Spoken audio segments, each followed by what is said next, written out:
नमस्कार मंडळी. अवधूत चिंतन श्री गुरुदेव दत्त श्री स्वामी समर्थ महाराज की जय. रामकृष्ण हरी मंडळी.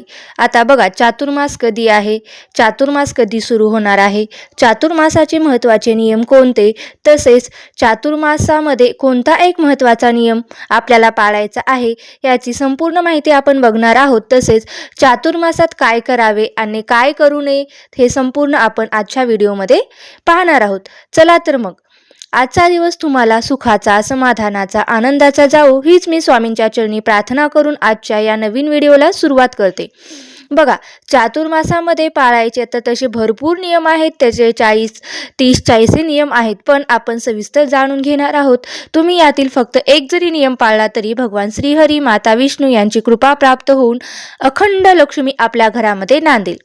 आपल्या हिंदू धर्मामध्ये चातुर्मासाला अनन्यसाधारण असं महत्त्व प्राप्त आहे. चातुर्मासाचा प्रारंभ म्हणजे चातुर्मास कधी सुरू होणार आहे तर 26 जुलै 2026 रविवारपासून म्हणजे देवशयनी एकादशीपासून सुरू होत आहे. चातुर्मास समाप्ती 22 नोव्हेंबर 2026 देव उठणी प्रबोधनी एकादशी या दिवशी समाप्त होणार आहे.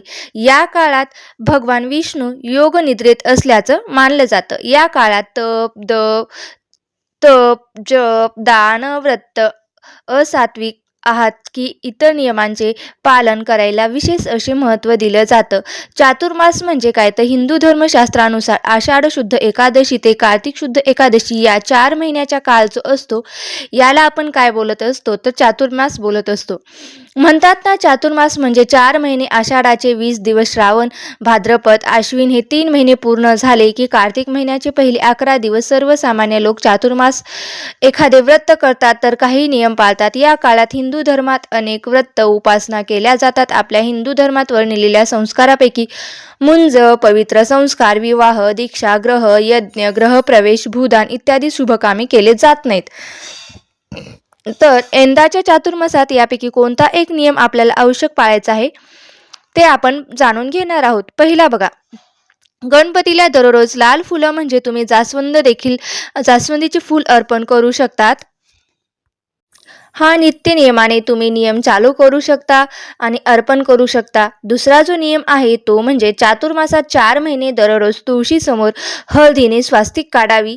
तिसरा नियम जो आहे तो चातुर्मासाच्या काळात 4 महिने दररोज महादेवाच्या पिंडीवर दूध आणि दह्याने अभिषेक करावा. चौथा नियम जो आहे तो आहे चातुर्मासाच्या काळात 4 महिने दररोज शक्य असल्यास तुळशीसमोर तुपाचा दिवा आवश्यक लावावा. 5. चातुर्मासात काही लोक 4 महिने एक वेळ जेवण करतात आणि काही जण तर तामसिक भोजनालय तामसिक पदार्थ सुद्धा त्याग करत असतात. 6. चातुर्मासात प्रत्येक मंगळवारी आणि शुक्रवारी एखाद्या सुवासिन स्त्रीची म्हणजे सौभाग्यवती स्त्रीची नित्य नियमाने ओटी भरावी. 7. चातुर्मासात 4 महिने सुंदरकांड, गीता, रामायणाचे पठण आवश्यक करावे. माणसाच्या जीवनासाठी हे खूपच फलदायी आणि पुण्यदायी मानले जाते. 8. चातुर्मासात दान करणे विशेष शुभमा फळ देणारे मानले जाते. या 4 महिन्यात दान करणे जीवन संरक्षण आरोग्यासाठी फायदेशीर आहे. तसेच या काळात पितरांसाठी पिंडदान करणे अति उत्तम मानले जाते. त्यामुळे पितरांच्या आत्म्याला शांती मिळते. तसेच या महिन्यात केलेली कोणतीही उपासना किंवा साधना ही लवकर फलप्राप्ती देत असते. 9वा जो नियम आहे तो चातुर्मासाच्या या 4 महिन्यात तुम्ही गायत्री मंत्राचा कमीत कमी 108 वेळा जप जरूर करावा. 10वा, 4 महिने दररोज पुरुष सूक्त दिवसातून एकदा तरी वाचावे किंवा श्रवण करावे किंवा तुम्ही गुरुचरित्रातील 4था अध्याय वाचू शकता. तसंच प्रभावशाली व पुण्यदायी आहे. 11. चातुर्मासामध्ये भगवान विष्णू योग निद्रेत असतात. या दिवसात त्याची पूजा आराधना करणे हे अतिशय शुभ मानलं जातं. तसेच दररोज ओम नमो भगवते वासुदेवाय नम या मंत्राचा सुद्धा जप करावा. यामुळे काय होतं तर भगवान विष्णू आणि माता लक्ष्मी या आपल्यावर प्रसन्न होत असतात. 12. चातुर्मासामध्ये येणाऱ्या श्रावण महिन्यात भगवान शंकराची पूजा अर्चना केली जाते. हा श्रावण महिना भगवान शिवशंकरांना अतिशय प्रिय मानला जातो. असं म्हटलं जातं की जो भक्त खऱ्या मनाने भगवान शिवशंकराची विष्णूंची पूजा करतो ना, त्यांच्या आयुष्यातील संकटे, अडथळे, अडचणी कायमचे दूर करत असतात. 13वा जो नियम आहे तो बघा, चातुर्मासात तपश्चर्या, भक्ती अवस्थेत राहून दररोज सत्यनारायणाची कथा आणि जप किंवा श्रवण केलं तर ते अत्यंत शुभ मानलं जातं. चातुर्मासात सूर्योदयापूर्वी उठून भगवान विष्णू आणि देवी लक्ष्मीची जर पूजा केली तर दररोज श्री हरी विष्णू सहस्त्रनामाचं किंवा कनकधारा स्तोत्राचं हे पठण करावं. म्हणजे पूजा करताना हे 2 पठण करायचे आहेत. 15वा नियम. चातुर्मासात 4 महिन्यात दररोज भगवद्गीतेतील एक अध्याय सुद्धा वाचू शकतात किंवा श्रवण करू शकता. याशिवाय तुम्ही स्वामी चरित्रातील क्रमशः 3 अध्याय किंवा 7 अध्याय आवर्जून वाचावेत. बघा 16वा नियम. चातुर्मासात 4 महिन्यात दररोज जवळच्या परिसरातील असलेल्या एखाद्या मंदिरात दररोज प्रदक्षिणा घालावेत. हा सुद्धा एकदम सोपा आणि साधा नियम आहे जो तुम्ही चातुर्मासात पाळू शकता. 17वा नियम. चातुर्मासात 4 महिन्यात दररोज तुम्ही महादेवाच्या मंदिरात जाऊन महादेवाच्या पिंडीवर 11, 21, 108 बेलपत्र अर्पण करू शकता. महादेवाच्या पिंडीवर पांढरे फूल अर्पण करावे. हा सुद्धा तुम्ही नियम करू शकता. हा नियम तुम्ही नित्यनेमाने केल्यास भगवान शिवशंकरांची कृपा ही आपल्यावर प्राप्त होत असते. 18. चातुर्मासाच्या महिन्यात दररोज आपल्या देवघरासमोर तुपाचा किंवा तेलाचा दिवा लावावा. 19. 4 महिने दररोज घरातील देवांना नैवेद्य दाखवावा. तसेच गाईला सुद्धा आपल्याला घास द्यायचा आहे. 20. 4 महिने दररोज विद्यार्थिनींनी गणपती अथर्वशीर्षाचं पठण हे आवश्यक करायचं आहे. 21. ज्यांना चातुर्मासात उपवास करणं शक्य आहे त्यांनी नक्की उपवास करावा. ज्यांना चातुर्मासामध्ये उपवास, जप, पवित्र नद्यामध्ये स्नान, दान, भोजन करणे हे अत्यंत फलदायी मानलं जातं. या महिन्यात ज्यांना हे करणं शक्य आहे त्यांनी नक्कीच करावं. तसे धार्मिक कार्य केल्याने आपल्याला विशेष फलप्राप्ती सुद्धा होत असते आणि त्यामुळे माता लक्ष्मी आणि श्रीहरी विष्णू यांची कृपा सदैव आपल्यावरती राहत असते. 22. चातुर्मासात 4 महिने दररोज श्रीकृष्णाला आणि भगवान श्रीहरी विष्णूंना तुळस अर्पण करावी. 23. चातुर्मासातील प्रत्येक शुक्रवारी श्री सुक्ताचे 11 वेळा दररोज नित्यनेमाने पठण करावे. 24. चातुर्मासातील या 4 महिन्यात बेलाच्या झाडाखाली दररोज संध्याकाळी आवश्यक दिवा लावावा. यामुळे काय होतं तर बेलपत्राचे झाड हे महादेवाचे रूप आहे म्हणून त्यांची पूजा अवश्य करावी. त्यामुळे त्यांची उपासना आणि पूजा केल्यामुळे आपल्याला हे शुभ फळ लवकरच प्राप्त होत असतं. 25वा नियम. चातुर्मासात एकच वेळ जेवण करणे हे अत्यंत उत्तम मानलं जातं. या 4 महिन्यात तुम्ही जेवढे सात्विक आहार कराल तेवढे चांगले. श्रावणात भाजीपाला, भाद्रपदात दही आणि आश्विनमध्ये दूध आणि कार्तिक महिन्यात डाळीचा त्याग करावा. या काळात शक्यतो पाण्याचा जास्तीत जास्त वापर करावा. शक्य तितके मन भगवंतामध्ये गुंतवून ठेवण्याचा प्रयत्न करावा. 26. तुम्ही श्रीकृष्णाच्या मूर्तीवर फोटोकडे किंवा जे काही रूप तुमच्याकडे असेल ते श्रीकृष्णाचा फोटो किंवा भगवान श्रीहरी विष्णूंचा असेल किंवा विठ्ठलांचा फोटो असेल तर त्यांच्यावर तुम्ही दररोज पारिजातकाची फुले ही अर्पण करू शकता.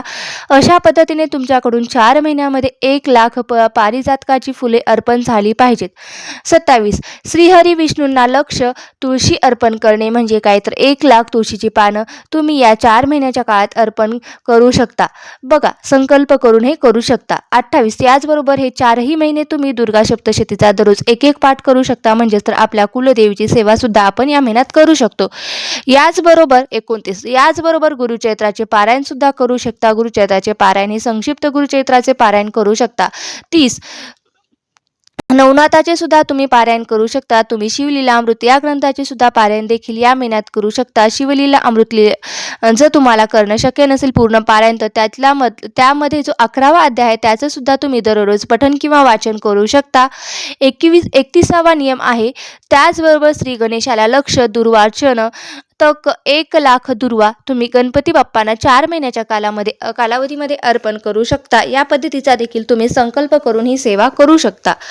32. आषाढी एकादशीपासून ते कार्तिकी एकादशीपर्यंत महादेवाला 4 महिन्यामध्ये 1,00,000 पांढरे फुलं अर्पण करतात. म्हणजे रोज काही असं ठरलेलं नाही की रोज 1000, 2000 जशी तुम्हाला जमतील या 4 महिन्यामध्ये तुम्ही ते फुले मोजून शिवलिंगाला अर्पण करू शकता.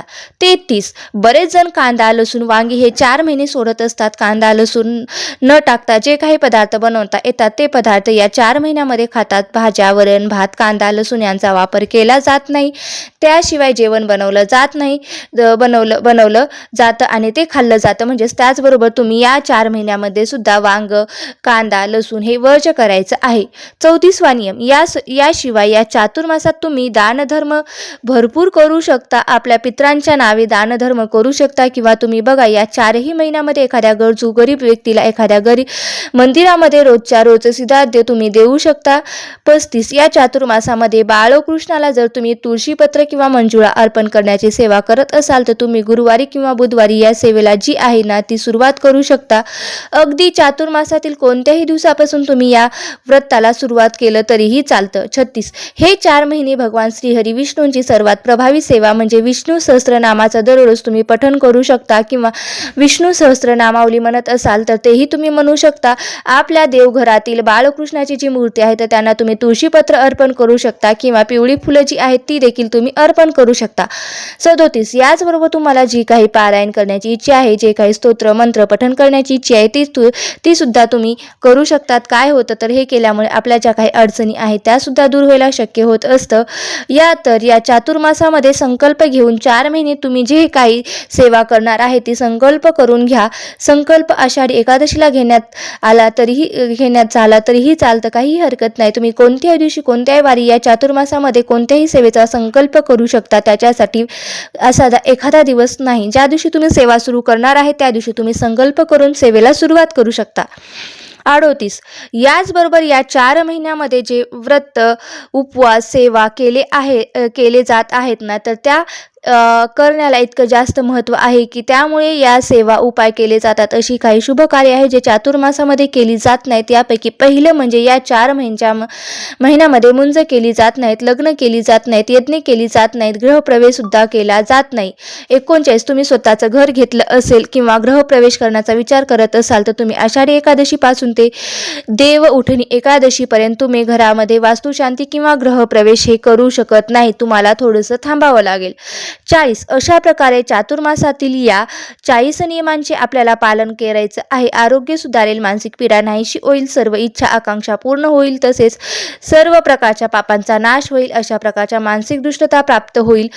तसेच आपल्या पूर्वजांचे आशीर्वाद सुद्धा आपल्याला प्राप्त होतात. त्याचबरोबर चातुर्मासात 4 महिने या प्रकारच्या नियमांचे पालन केल्यास भगवान विष्णू शिव यांची कृपा प्राप्त होते. तसेच भगवान व श्रीहरी माता लक्ष्मी यांची सुद्धा कृपा आपल्यावर प्राप्त होते. आपल्या जीवनात आनंद, सुख, समृद्धी यांची वाढ होते आणि तुमच्या जीवनामध्ये त्याग, समर्पण याची भावना वाढते. तर हा व्हिडिओ तुम्हाला कसा वाटला? व्हिडिओ जर आवडला असेल तर नक्की लाईक करा, शेअर करा आणि आपल्या मित्र परिवारासोबत जास्तीत जास्त हा व्हिडिओ शेअर करा, जेणेकरून ही महत्त्वपूर्ण माहिती तुमच्या मित्र परिवारांपर्यंत भेटेल. व्हिडिओ कसा वाटला नक्की मला कमेंट बॉक्समध्ये सांगा आणि कमेंट बॉक्समध्ये ओम नमो भगवते वासुदेवाय नमः लिहायला विसरू नका. आणि हा व्हिडिओ तुम्ही कुठून पाहत आहे तेही मला कमेंट बॉक्समध्ये नक्की सांगा. धन्यवाद. श्री स्वामी समर्थ. जय जय स्वामी समर्थ. ओम नमो भगवते वासुदेवाय नमः. ओम नमो भगवते वासुदेवाय नमः. रामकृष्ण हरी. जय जय रामकृष्ण हरी.